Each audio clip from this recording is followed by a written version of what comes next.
আসসালামু আলাইকুম রহমতুল্লাহি ওয়া আজকে একটা বিষয় নিয়ে আলাপ করব। বিষয়টা হচ্ছে বিশ্বের মোটামুটি অধিকাংশ দেশেই দাড়ি টুপি থাকলে তাদের একটা ট্যাগ দেওয়া হয়। কেউ বলে মৌলবাদী, কেউ কয় সন্ত্রাসী গোষ্ঠী, বাংলাদেশে বলে জামাত শিবির, আবার মৌলবাদীও বলে বাংলাদেশে। গত স্বাধীনতা যুদ্ধের পরের থেকেই এই ট্যাগ দিয়ে আসছে অনেক রাজনৈতিক দলরা। যেমন গত 16 বছরে আওয়ামী লীগ সরকার যারা দাড়ি টুপি আছে তাদেরকে জামাত শিবির ট্যাগ দিছে, মৌলবাদী ট্যাগ দিছে। তারা সবসময় বইলে আসছে মৌলবাদী গোষ্ঠীরে ক্ষমতায় আসতে দেওয়া হবে না। এখন শেখ হাসিনা যাওয়ার পরে এখন বিএনপি শুরু করছে একই কথা, যে কোনো মৌলবাদীকে ক্ষমতায় আসতে দেওয়া হবে না। তো আজকে আমার এই ভিডিওতে আমরা দেখব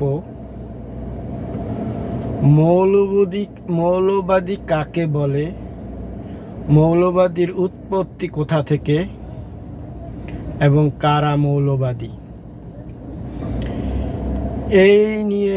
এই বিষয় নিয়ে ডাক্তার জাকির নায়েক অনেক সুন্দর লেকচার আছে তার, আপনারা ইউটিউবেও দেখতে পারেন। তো আমি এই ভিডিওতে অ্যাড করে দিতেছি, আপনারা দেখেন ডাক্তার জাকির নায়েক মৌলবাদী কাকে বলে, কি বলে, এই নিয়ে তার কথা শুনুন আপনারা।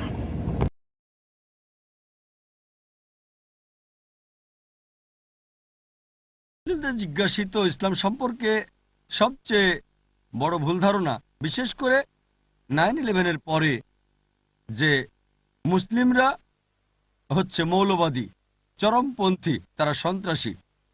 আমার মূল বইয়ে যেটা আমি 9/11-এর আগে লিখেছি, এটা 4 ও 5 নম্বরে ছিল, কিন্তু এখন এটা তালিকার শীর্ষে। মুসলিমদের মৌলবাদী বলা হয়। আসলে এই মৌলবাদী শব্দটার অর্থ কি? আবিধানিক অর্থে মৌলবাদী হলো সেই ব্যক্তি যে একটা নির্দিষ্ট বিষয় অথবা ক্ষেত্রের মূল নীতিকে কঠোরভাবে অনুসরণ করে। যেমন ধরেন, যদি কোনো গণিতবিদ ভালো গণিতবিদ হতে চান, তাহলে তাকে জানতে হবে, বুঝতে হবে এবং অনুশীলন করতে হবে গণিতের মূল সূত্রের। যদি না গণিতের ক্ষেত্রে তিনি মৌলবাদী হন, ভালো গণিতবিদ হতে পারবেন না। একজন বিজ্ঞানীর ভালো বিজ্ঞানী হতে চাইলে তাকে জানতে হবে, বুঝতে হবে এবং অনুশীলন করতে হবে বিজ্ঞানের মূল সূত্রের। যদি না সে বিজ্ঞানের ক্ষেত্রে মৌলবাদী হয়, ভালো বিজ্ঞানী হতে পারবে না। আপনি সব মৌলবাদীর চিত্র একই তুলি দিয়ে আঁকতে পারেন না, যে সবাই ভালো অথবা সবাই মন্দ। ব্যক্তিটি কোন ক্ষেত্রে মৌলবাদী তার উপর ভিত্তি করে আপনাকে শ্রেণীবিন্যাস করতে হবে। একটা উদাহরণ, যদি একজন মৌলবাদী ডাকাত থাকে, যার পেশা হচ্ছে ডাকাতি, সে সমাজের জন্য ক্ষতিকর। অপরদিকে যদি একজন মৌলবাদী ডাক্তার থাকে, যে হাজারো মানুষের জীবন বাঁচায়, সে সমাজের জন্য কল্যাণকর। আপনি সব মৌলবাদীর চিত্র একই তুলি দিয়ে আঁকতে পারেন না, যে সবাই ভালো অথবা সবাই মন্দ। ব্যক্তিটি কোন ক্ষেত্রে মৌলবাদী তার উপর ভিত্তি করে আপনাকে শ্রেণীবিন্যাস করতে হবে। আমার ব্যাপারটা হচ্ছে, মৌলবাদী মুসলিম হিসেবে আমি গর্ববোধ করি, কারণ আমি জানি, অনুসরণ করি এবং চেষ্টা করি ইসলামের মূল নীতিগুলো মেনে চলতে। আর আমি জানি যে ইসলামে এমন কোনো মূলনীতি নেই যা বিশ্ব মানবতার বিরুদ্ধে। হয়তো ইসলামের কিছু মূলনীতি থাকতে পারে যা কোনো অমুসলিমের কাছে মানবতা বিরুদ্ধ মনে হতে পারে, কিন্তু আমরা যখন তাদের কাছে পটভূমি ব্যাখ্যা করি যে ইসলামে কেন এইসব মূলনীতি আছে, কারণ এবং এর পেছনের যুক্তি আর পরিসংখ্যান দেখায়, এমন কোনো মানুষ নেই যে নিরপেক্ষ, যে ইসলামের মাত্র একটা মূলনীতি দেখাতে পারে যা মানবতা বিরুদ্ধ। এ কারণে আমি বলি, আমি গর্বিত একজন আপনারা ডাক্তার জাকির নায়েকের লেকচার শুনলেন মৌলবাদী কাকে বলে,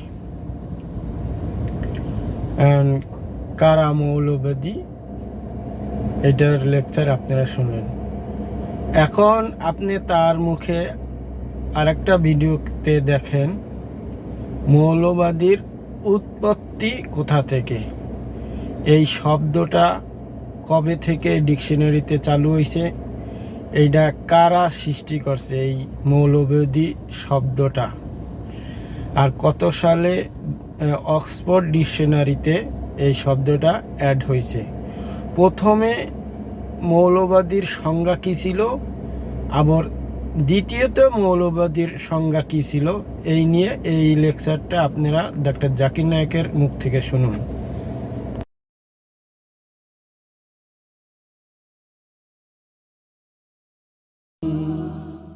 যদি ওয়েবস্টার ডিকশনারি পড়েন, এটা বলে মৌলবাদ শব্দটা প্রথম ব্যবহৃত হয়েছিল বিংশ শতাব্দীর গোড়ার দিকের প্রোটেস্ট্যান্ট খ্রিস্টানদের একটা দলকে বোঝাতে।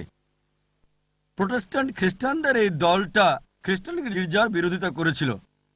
খ্রিস্টান গির্জাগুলো বিশ্বাস করত যে বাইবেলের কথাগুলো স্রষ্টার বাণী। আমেরিকার এই প্রোটেস্ট্যান্ট দলটা বলতো যে শুধু বাইবেলের বাণী স্রষ্টার পক্ষ থেকে নয়, বরং বাইবেলের প্রত্যেকটা শব্দ, প্রত্যেকটা অক্ষর স্রষ্টার পক্ষ থেকে। যদি কেউ প্রমাণ করতে পারে যে বাইবেল স্রষ্টার বাণী, মৌলবাদের এই আন্দোলনটা একটা ভালো আন্দোলন। অপরদিকে কেউ যদি প্রমাণ করতে পারে যে বাইবেল স্রষ্টার বাণী নয়, তাহলে সেটা ভালো আন্দোলন নয়। কিন্তু এই মৌলবাদ নামক শব্দটা প্রথমে আমেরিকার প্রোটেস্ট্যান্টদের বোঝাতে ব্যবহার করা হতো। অক্সফোর্ড ডিকশনারিতে দেখলে এটা বলে যে মৌলবাদী হচ্ছে এমন এক ব্যক্তি যে কোনো ধর্মের মূল নীতিগুলো কঠোরভাবে মেনে চলে। কিন্তু অক্সফোর্ড ডিকশনারির নতুন সংস্করণে দেখা যায় যে তারা কিছুটা পরিবর্তন করেছে। বলছে মৌলবাদী হলো এমন এক ব্যক্তি যে কোনো ধর্মের প্রধান নীতিগুলো কঠোরভাবে মেনে চলে, বিশেষ করে ইসলাম। নতুন সংস্করণে ইসলাম শব্দটা যুক্ত করা হয়েছে। যখন আপনি কোনো মুসলিমের কথা ভাববেন, তাকে হতে হবে মৌলবাদী, চরমপন্থী। আমি মানুষকে বলি চরমপন্থী হতে পারে আমি গর্বিত, আমি অতি দয়ালু, অতি ক্ষমাশীল, অতি ন্যায়নিষ্ঠ, আমি অতি সৎ। সমস্যা কোথায়? আমি অতি দয়ালু, অতি সৎ হলে, ন্যায়নিষ্ঠ হলে চরমপন্থী মুসলিম।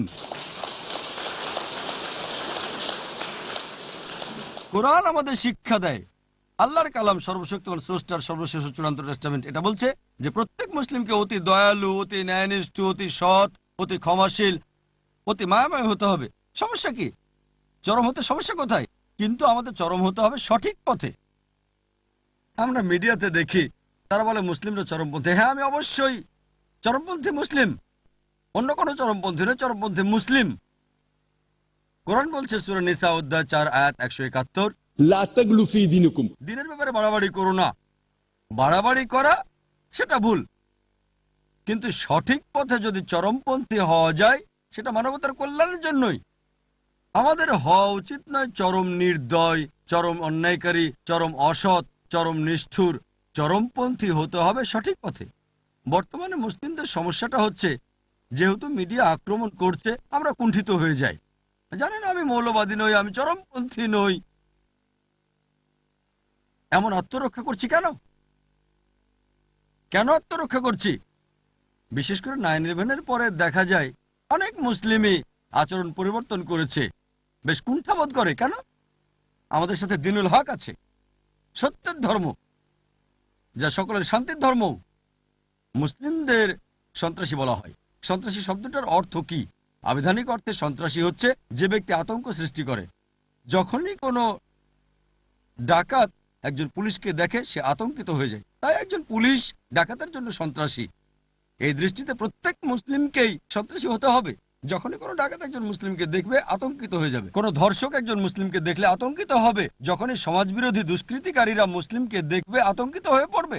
মুসলিমদের উচিত সমাজবিরোধী দুষ্কৃতিকারীকে আতঙ্কিত করা। আর এটাই আল্লাহ পবিত্র কোরআনে বলেছেন সূরা আনফাল অধ্যায় 8 আয়াত নাম্বার 60, যারা সত্যকে করে প্রত্যাখ্যান, তাদের আতঙ্কিত কর সমাজ বিরোধীরা। আর এই শব্দটা আমি আমার নিজের থেকে ব্যবহার করছি না।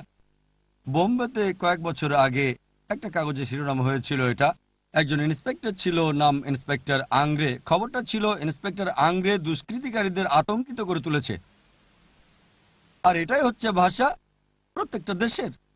তবে আমি জানি সন্ত্রাসী শব্দটা বিশেষ করে ব্যবহৃত হয় এমন লোকের জন্য যে সাধারণ মানুষকে আতঙ্কিত করে তোলে, যে সাধারণ মানুষদের উপর অত্যাচার করে। এই দৃষ্টিতে কোনো মুসলিমেরই কোনো মানুষকে আতঙ্কিত করা উচিত নয়, হোক মুসলিম বা অমুসলিম। কোনো মানুষকে আতঙ্কিত করা ইসলামে বৈধ নয়।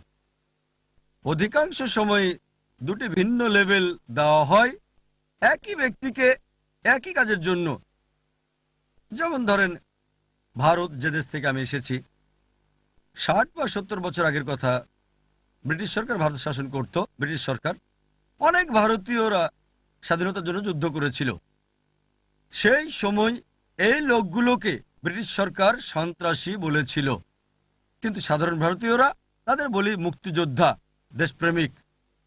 একই মানুষ, একই কাজ, দুটো ভিন্ন লেভেল। যদি আপনারা ব্রিটিশ সরকারের সাথে একমত হন যে ভারত শাসন করার অধিকার তাদের আছে, তাহলে এই লোকগুলোকে বলবেন সন্ত্রাসী। কিন্তু সাধারণ ভারতীয়দের সাথে একমত হলে যে ব্রিটিশরা ভারতে এসেছিল ব্যবসা করার জন্য, আমাদের শাসন করার কোনো অধিকারই তাদের নেই, তাহলে এদের বলবেন মুক্তিযোদ্ধা, বলবেন দেশপ্রেমিক। একই ব্যক্তি, একই কাজ, কিন্তু দুটো ভিন্ন লেভেল। আর এরকম উদাহরণ আপনি মানুষের ইতিহাস থেকে অনেক দিতে পারেন। যেমন আমেরিকার বিপ্লব সম্পর্কে আপনারা জানেন, 18 শতকে ঘটেছিল। 1775 সালে তারা স্বাধীন হয়।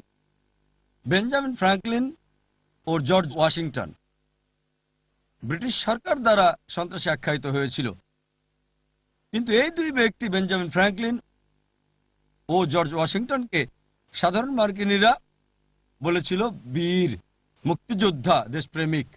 একই ব্যক্তি, একই কাজ, কিন্তু দুটো ভিন্ন লেভেল। পরবর্তীতে এই প্রধান সন্ত্রাসী জর্জ ওয়াশিংটন আমেরিকার প্রেসিডেন্ট হলেন। ভেবে দেখেন, একজন সন্ত্রাসী পরিণত হলেন বর্তমান বিশ্বের অন্যতম এক দেশের প্রেসিডেন্ট, আমেরিকার। তিনি স্থাপন করলেন এক দৃষ্টান্ত। পরবর্তীতে সকল প্রেসিডেন্টের জন্য, বর্তমানের জর্জ বুশের জন্য, তাদের হিরোকে জর্জ ওয়াশিংটন। এদেশের সরকার তাকে বলেছিল সন্ত্রাসী। সব প্রেসিডেন্টই জর্জ ওয়াশিংটনকে অনুসরণ করে, যে ছিল একজন সন্ত্রাসী। আর বর্তমানে আমরা দেখছি এই দুই দেশ খুবই ঘনিষ্ঠ বন্ধু। চিন্তা করেন, এজন্য কোনো ব্যক্তিকে কোনো লেভেল দেওয়ার আগে প্রথমে খুঁজে বের করতে হবে কোন কারণে, কোন উদ্দেশ্যে লোকটা সংগ্রাম করছে। নেলসন ম্যান্ডেলার উদাহরণ দেই। দক্ষিণ আফ্রিকা স্বাধীন হওয়ার আগে বর্ণবৈষম্যের সরকার ছিল সেখানে। তারা ম্যান্ডেলাকে সন্ত্রাসী বলেছিল, গ্রেপ্তার করেছিল, কারারুদ্ধ করে রবেন দ্বীপে 25 বছরের বেশি রেখেছিল। পরবর্তীতে মুক্ত করে দেওয়া হয় এবং নতুন দক্ষিণ আফ্রিকার প্রেসিডেন্ট হলেন। শান্তিতে নোবেল পুরস্কারও তিনি পেলেন। দেখেন, একজন সন্ত্রাসী শান্তিতে নোবেল পুরস্কার পাচ্ছেন। সেজন্য কোনো কিছুর সাথে একমত হতে হলে প্রথমে সেটা পরীক্ষা করতে হবে। যেমন কুরআনে আল্লাহ বলেন, সূরা হুজুরাত অধ্যায় 49 আয়াত 6, যখনই তোমরা কোনো খবর পাও, অন্যকে বলার আগে সেটা পরীক্ষা করো। তথ্যটা পরীক্ষা করেন, কেন লোকটাকে এমন বলা হচ্ছে, এটা কি সত্য, এটা কি সঠিক? সঠিক হতে পারে, আবার নাও হতে পারে। আমি বলছি না যাদের সন্ত্রাসী বলা হয় তারা সবাই ভালো মানুষ, ভালো হতেও পারে, খারাপ হতে পারে। তারা আসলে সন্ত্রাসী যারা নিরপরাধ মানুষকে আতঙ্কিত করেছে। কিন্তু কোনো তথ্যের সাথে একমত হওয়ার আগে প্রথমে পরীক্ষা করতে হবে তথ্যটা সঠিক নাকি বেঠিক। আর এটা প্রত্যেক মানুষের দায়িত্ব, হোক মুসলিম বা অমুসলিম। এখন আমার মনে হয় আপনারা মৌলবাদী শব্দটার সাথে পরিচিত হয়েছেন। মৌলবাদী কাকে বলে, কোথা থেকে উৎপত্তি, আর মৌলবাদী কারা। তো আপনি যদি একজন ইমানদার হইতে চান, আপনি একজন সঠিক ইসলামের অনুসরী হইতে চান, তাহলে আপনাকে অবশ্যই মৌলবাদী হইতে হবে। মৌলবাদী মানে আপনি আপনার কোরআন এবং হাদিসের সঠিকভাবে নিজের ভিতরে অধ্যয়ন করবেন এবং সঠিকভাবে নিজেকে ওইভাবে পরিচালিত করবেন। এইটাকেই মৌলবাদী বলে। তো আপনি একজনে মৌলবাদী এর মানে এই না আপনি অন্য একজনের কথা শুনে চলবেন, অন্য একজনে বললো যে এইটা কাজ করো ওইটা করো, এইটা মৌলবাদী না। মৌলবাদী হচ্ছে আপনি আপনার ধর্মগ্রন্থের, আপনার কোরআন হাদিসে কি আছে ওইটা অনুযায়ী চলাকে মৌলবাদী বলে। তো যেমন আপনি একজন অঙ্কের শিক্ষক হইতে হলে আপনার অঙ্কের কি আছে, অঙ্কের ভিতরে কি আছে সেইটা সঠিকভাবে অনুধাবন করে জ্ঞান রাখা অঙ্কের টিচার হইতে হবে। আপনি যদি উড়াধুরা বা না যাই না কোনো অঙ্ক পড়াইতে যান তাইলে তো হবে না। তো সেই রকম আপনি কোরআন হাদিস অনুযায়ী চললে আপনি মৌলবাদী। এইটা হলো যে মৌলবাদীর প্রধান সংজ্ঞা। তো আমরা সবাই মৌলবাদী হওয়ার চেষ্টা করব, কারো কথায় কারো দেখানো অনুসরণ করব না। তো আমরা সবসময় কোরআন হাদিস অনুযায়ী চলবো। তা এই হিসাবে আমরা সবাই মৌলবাদী। তো আর যারা এই মৌলবাদী শব্দটা পছন্দ করে না, মৌলবাদী দাড়ি টুপি দেখলে মৌলবাদী বকা দেয়, তাদের বোঝার দরকার সবাই যারা কোরআন হাদিস মানে সবাই মৌলবাদী।